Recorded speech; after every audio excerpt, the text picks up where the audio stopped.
মেয়েদের জীবনটা যেন এক নীরব যুদ্ধ, যেখানে চিৎকার করা যায় না, কাঁদলে ও চোখ মুছতে হয় নিজে নিজে। বাবার বাড়িতে এসে কারো ভবিষ্যৎ বউ, আর শ্বশুর বাড়িতে এসে কারো দায়িত্ব। কিন্তু কোথাও সে পুরোপুরি নিজের মানুষ হয়ে উঠতে পারে না। কত মেয়ে আছে যারা প্রতিদিন হাসে কিন্তু ভেতরে ভেতরে ভেঙে পড়ে। শাশুড়ি একটার কথা, স্বামী একটা অবহেলা, সমাজে একটা কটাক্ষ, সব মিলিয়ে তার বুকটা ভারী হয়ে যায়।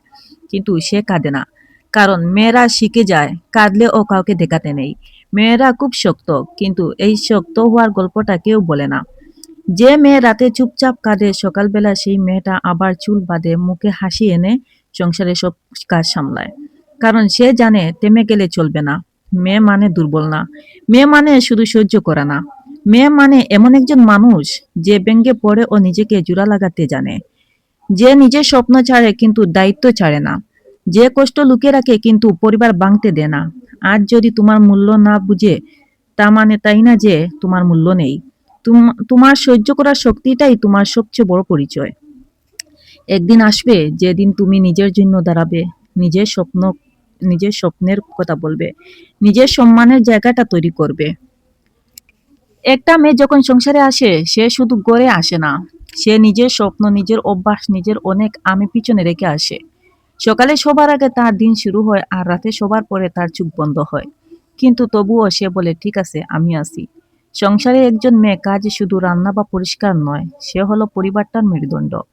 সবাই ভালো থাকুক এই চাওয়াটা সে নিজেই ক্লান্তির আগেই রাখে। অনেক সময় তাকে কেউ ধন্যবাদও দেয় না, কেউ বুঝতেও চায় না যে সে কতটা ভেঙে পড়ছে।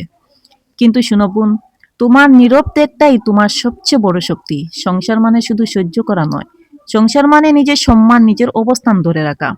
তুমি মা, তুমি স্ত্রী, তুমি বউ, কিন্তু তার আগে তুমি একজন মানুষ। নিজের কষ্টকে ছোট করে দেখো না, নিজের চাওয়াকে অপরাধ ভাবো না।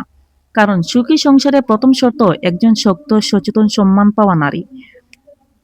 মনে রাখো, তুমি যদি আজ শক্ত না হও, আগামীকাল তোমার জায়গাটাকে সম্মানও করবে না। তাই নিজেকে ভালোবাসো, নিজের কথা বলো, আর প্রয়োজন হলে দৃঢ় হও।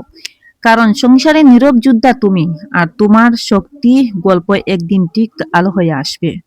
কারণ সে জানে একটু কথা বললে তাকে খারাপ বউ বলা হবে, আর একটু কাঁদলে তাকে নাটক বলা হবে। কত রাত সে চোখের পানি বারিশে লুকিয়েছে, কতদিন নিজের ইচ্ছা কবর দিয়েছে, তার হিসাব কেউ রাখে না। তবুও সে সংসার ছাড়ে না, কারণ সে দুর্বল না, সে দায়িত্ববান। বোন, যদি তুমি কথা শুনে কেঁদে পেলো, জেনে রেখো তুমি একা না, আল্লাহ তোমার প্রতিটা কষ্ট দেখেছেন। একদিন তোমার ধৈর্য তোমার সবচেয়ে বড় শক্তি হবে। আর ধৈর্যের ফল সবসময় মিষ্টি হয়। আমি বলবো, মেয়েরা ধৈর্য ধরা ভালো। যদি এই কথাগুলো আপনার হৃদয় ছুঁয়ে যায়, তাহলে ভিডিওটা লাইক দিন, কমেন্ট করে পাশে থাকবেন। আল্লাহ হাফেজ।